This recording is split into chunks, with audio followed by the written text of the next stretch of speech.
Баршаңызға сәлем, менің каналыма қош келдіңіздер. Бүгін сіздерге осындай дәмі ерекше, керемет болып шығатын малиновый торттың рецептімен бөлісетін боламын.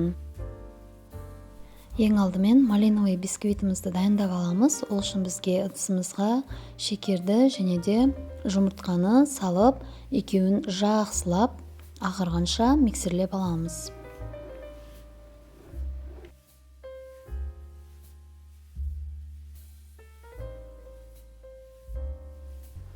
Содан соң жылы сүтті құямыз және оның үстінен күнбағыс майын саламыз. Енді ұнымызға разрыхителді салып, екеуін жақсылап араластырып аламыз. Одан кейін ұнды бір бөлігін саламыз. Екі бөліп саламыз. Бір бөлігін салып алдық, мұны. Енді бізге миксердің қажеті жоқ. Енді тек осылай лопаткамен жоғарыдан төмен қарай осылай араластырып аламыз. Енді екінші бөлігін саламыз. Міндетті түрде осылай ситодан өткізіп салыңыздар. Және осылай асықпай, әдемілеп лопатканың көмегімен араластырамыз. Енді осылай малинамызды саламыз. Қанша мөлшерде салсаңыздар да өздеріңіз білесіздер. Мен осылай көп емес, кішкене ғана мөлшерде салдым. Енді пісіріп алатын кольцомызды осылай дайындап аламыз. Осылай фольгамен орап аламын мен жақсылап. Егер сіздерде дайын диаметрлі болса, сол формаға жасай берсеңіздер болады. Мен осылай кольцоға жасаймын. 18 диаметрмен жасадым бисквитті. Бисквитімізді салып аламыз.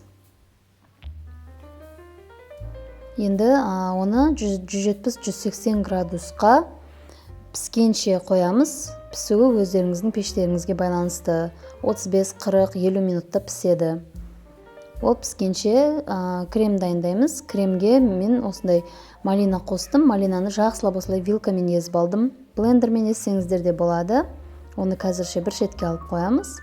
Енді кремін дайындауға кірісеміз. Ең алдымен творожный сырды саламыз.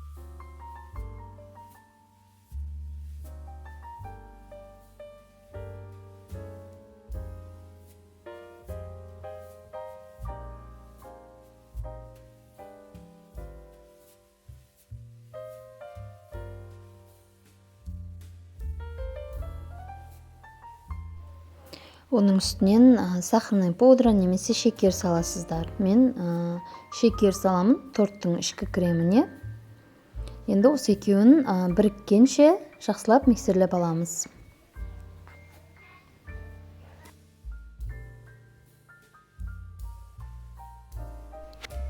Енді оның үстінен сливкиімізді саламыз. Мұздай сливки. Сливки міндетті түрде 33%-тен жоғары болу керек.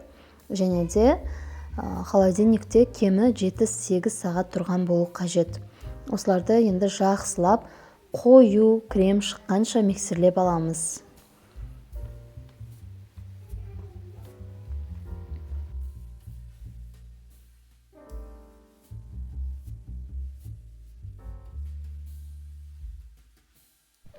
Міне креміміз дайын болды. Осындай плотный крем болған кезде миксерлеуді тоқтатамыз. Одан кейін миксерлемейміз. Енді жаңа дайындап қойған малинамызды қосамыз. Малинаны бұдан да көбірек қоссаңыздар болады. Енді осыны да жақсылап толықтай біріккенше араластырып аламыз.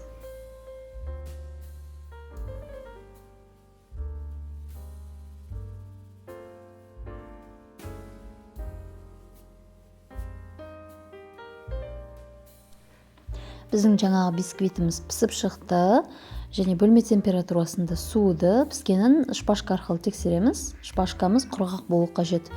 Осылай жаймен аккуратно ашып аламыз фольгамызды, және шет-шетін пышақпен кішкене босатып шығамыз. Содан соң барып қалбымызды ашып бисквитімізді аламыз.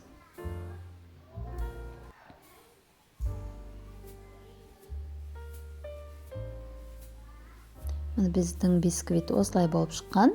жұп-жұмсақ, дәмді, керемет малиновый бисквит.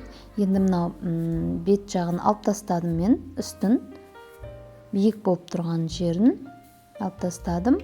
Және де осыны 3-ке бөліп шығамын. Негізі 4-ке бөлуге де болады. Міне 3 корж жасадым мен. Сіздер 4-теу немесе үлкен-үлкен 2-еу жасасаңыздар да болады, бірақ 4-теу әдемі көрінетін сияқты. Менде 3 корж болды. Міне осылай әдемілеп пышақпен кесіп аламыз. Тегістеп. Міне малина қосылғандықтан корждарымыздың іші осындай күшті, әдемі болып шыққан. Әр жерінде малиналар, жеген кезде де дәмі приятно, күшті болып тұрады. Енді міне кремімізді жаңағы 2 коржға бөлеміз. Дайындаған кремімізді осылай таразымен бөліп саламын. Өйткені 2 коржға крем жағамыз, ал үстіне кремін жақпаймыз. Кішкене ғана жағамыз үстіне. Сондықтан 2-ге бөліп, енді тортты жинау үшін кремді осылай кондитерлік қапшыққа салып алдым мен. Міне енді тортымызды жинаймыз. Осылай бірінші коржды қоямыз, және пропитка, міндетті түрде пропитка жасаймыз. Бисквитный торттарға пропитка жасау керек. Мен сүтпен пропитка жасадым. Енді тортқа осылай айналдырып, жүргізіп, кремді әдемілеп, аккуратно жағып шығамыз.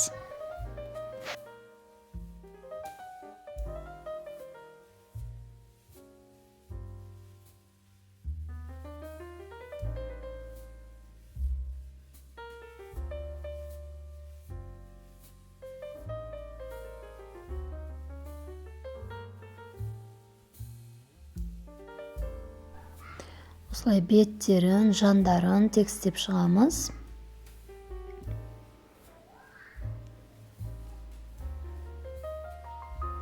Енді келесі коржды саламыз. Келесі коржды салып, оның үстінен де пропитка жасаймыз. Пропитканы ұмытпаңыздар, міндетті түрде жасау қажет. Содан соң жаңағыдай етіп, домалақтап, айналдыра кремімізді жағып аламыз.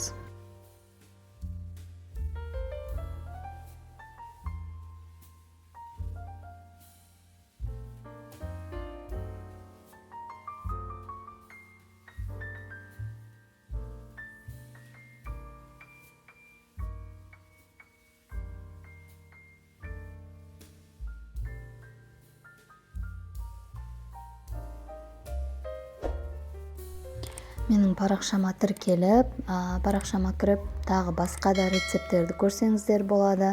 Және де тағы алда көптеген рецепттер болады.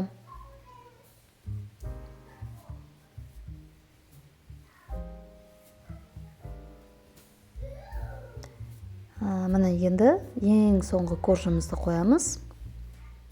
Тегістеп, осылай қолмен тегістеп жібересіздер. Негізінен тортты ацетатный пленкаға жинаған дұрыс, кольцомен. Сол кезде түп-түзу болып жиналады. Үстінен пропитка жасаймыз.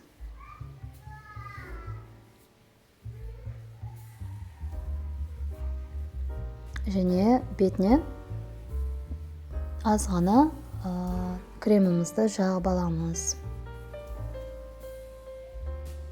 Барлық жеріне осылай жағып шығамыз. Жандарын тегістейміз міндетті түрде.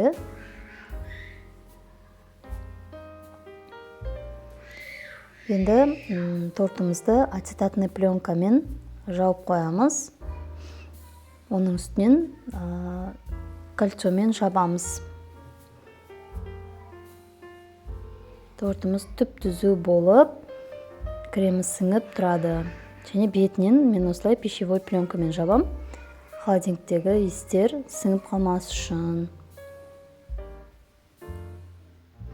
Енді оны холодильникке кемі 7-8 сағатқа жібереміз. Кремі сіңіп, дәмі әдемі болып тұрады. Мен тортқа осындай оформление жасадым.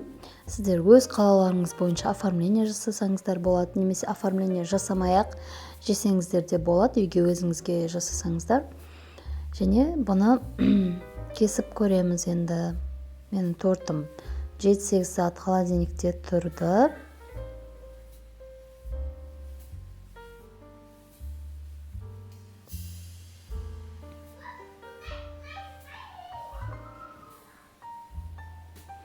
Міне іші осындай. Креміміз розовый болып, әдемі болып тұр. Дәмі де өте керемет, дәмді. Жеген кезде малинаның дәмі ерекше шығып, күшті болып тұрады. Видео ұнаған болса лайк басып, мен парақшама тіркеліп қойыңыздар.